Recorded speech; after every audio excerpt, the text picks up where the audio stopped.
delayed it a little bit, lifted it more to a 36, 37, and yeah, perhaps move through them at the end with just a little bit more control. But Duke certainly showed a lot of courage there in going that early. Well, I think the fact that they build up points for even the lower finishes is the reason that here at the San Diego Crew Classic, consistently we see game rowing all the way down the line.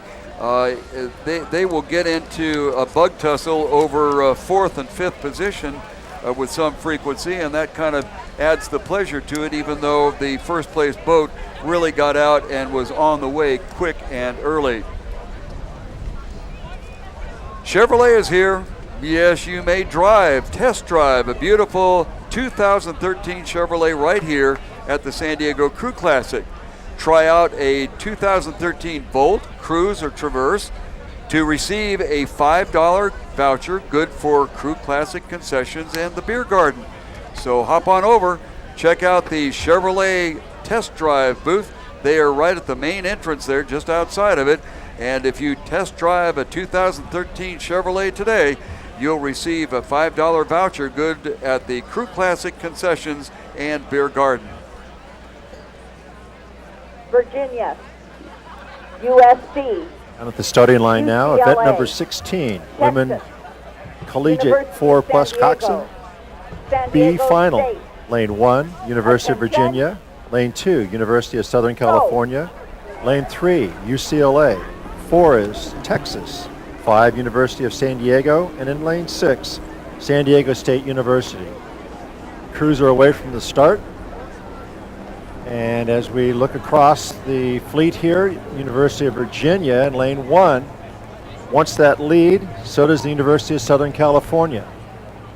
They've separated themselves a bit from the other 4 crews, and right now it appears that the University of Southern California has a slight advantage in lane 2 over University of Virginia in lane 1. For that third position, it's a close race between UCLA, Texas, and University of San Diego. The University of San Diego bowwoman's oar has come out of the oar lock and they've stopped rowing. Over in lane number 5, University of San Diego, she's putting her oar back in the oar lock, and now they start the race again. But looking back at the race leader, it's still University of Southern California, followed closely by University of Virginia.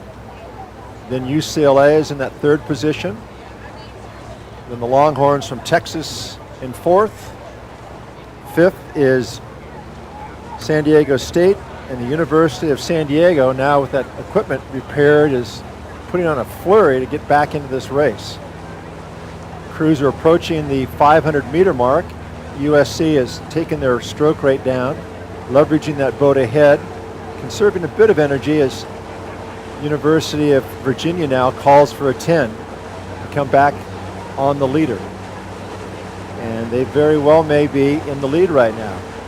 So as we cross 500 meters, University of Virginia, University of Southern California battling for the lead. Clearly in third position is UCLA. Then it's Texas in 4th. San Diego State in 5th, and University of San Diego in 6th. Women's Collegiate 4 with coxswain, the second in this grouping. And looking at lane number 1 for lane assignments, it is University of Virginia. In lane number 2, USC. Those two are battling it out for first position. In lane number 3 and in third spot right now, UCLA. University of Texas is in lane 4. Lane number 5 is University of San Diego, and San Diego State University in 6. And Patty, since we're on the World Wide Web and we may be attracting folks that are not real familiar with crew racing, if you would mention what they mean by getting 10 and what might have occurred in the USD boat where something came out of the oar lock. Well, the oar locks are locked in. The oars are actually locked in, and they're the pivot point for the oar. It's where a lot of force is applied. And if you're a little bit nervous and you don't crank it down, the edge of the blade catches in the water, it pops out, and you're literally up the creek without a paddle. And in an 8, you might be able to get by with it and just pop it back in without slowing the boat down too much. But when you are 1/4 of the crew and you can't go out, the crew pretty much has to stop so you can get it back in. So that would be a devastating blow for University of San Diego. But they will fight back because, again, every stroke counts. I mentioned earlier in the Collegiate 4 race that there's a lot of movement in the 4s. The seat racing for a lot of the boats is done in a 4. And so this really speaks to the depth of all of these programs, that they're able to boat competitive 4s in the varsity event, and this, in a sense, would be a second varsity 4 racing. And then the other question, they've made the remark about picking up 10. Would you refer to that?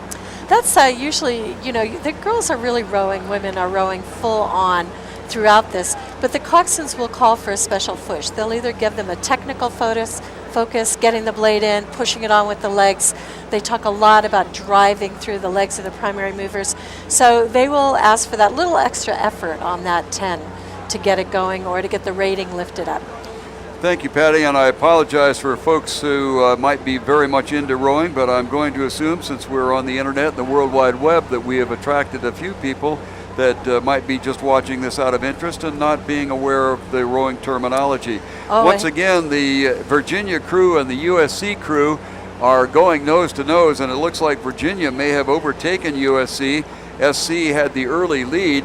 It looks like their overall team strategy might be to really blast off of the start line. Of course, that's the strategy of most teams, but they may be working on it a little bit more, and they got off to that early lead. Virginia, USC, UCLA, Texas, and San Diego State University across the line there. My goodness, it looks like USD got back into it, and San Diego State has fallen back to the trailing position as the positions are reflected in their lane assignments, with 1, Virginia, 2, USC, UCLA, and 3, Texas, 4, USD, 5, making a splendid recovery from losing their oar, or not losing the oar completely, but having it come out of the lock. And then San Diego State University is picking up that trailing position. Yes, we're moving into that final 500, and again, we have over 4,000 athletes here, and many of them are new to the sport, especially the collegiate rowers. So their family and friends, spouses, girlfriends, boyfriends, are all new to the sport as well, and there is a lot going on out there. There's noise from the coxswains, from the boat itself. You are on the edge of blacking out, and yet you have to time everything with the rowers in the boat with you, or your boat goes backwards. So we've got some courageous rowing out here, especially from that USD boat to come back from a dead start and put themselves back in the boat in the race. This is Virginia on the shoreline. They just had to make kind of a course correction there. Some of these crews will drift out to the outer edge of their lane, and of course the idea is to go in a straight line so that you don't have to take any extra strokes along the way. But Virginia has it under control, but SC looks like they're beginning to fight back, and now UCLA has picked up the stroke, even though they continue in that third position. There's open water back to Texas, and then even more open water back to the amazed recovery of USD, and then all the way to the outside to San Diego State. The Aztecs just kind of languishing along and have not picked up any stroke whatsoever. We've got a battle now going up front. It is Virginia and USC. Virginia is about a half boat length lead ahead of the USC, and they have gone up to 41 strokes. They were kind of moving along in an easy position there with the Trojans trailing behind, and then all of a sudden both of them kicked it up to 41 to Virginia and 38 for USC, and it appears that Virginia may have held off a frantic late charge by the Trojans. Virginia along the shoreline in the leadership position right now, and looks like they will unofficially finish in that position. USC is in second spot, and open water back to UCLA, more open water back to Texas, about 4 lengths of open water back to USD, and then San Diego State trailing by about 5 lengths of open water. They have as yet to finish. However, that's about the way they'll finish up as they go into the last 100 meters. Once again, our winner in this unofficially in event number 16 was Virginia, followed by USC, UCLA, Texas, University of San Diego, and San Diego State University. Yeah, and these crews put it out on the line because this was their final. There is no petite or grand final for them tomorrow. This was every stroke counts.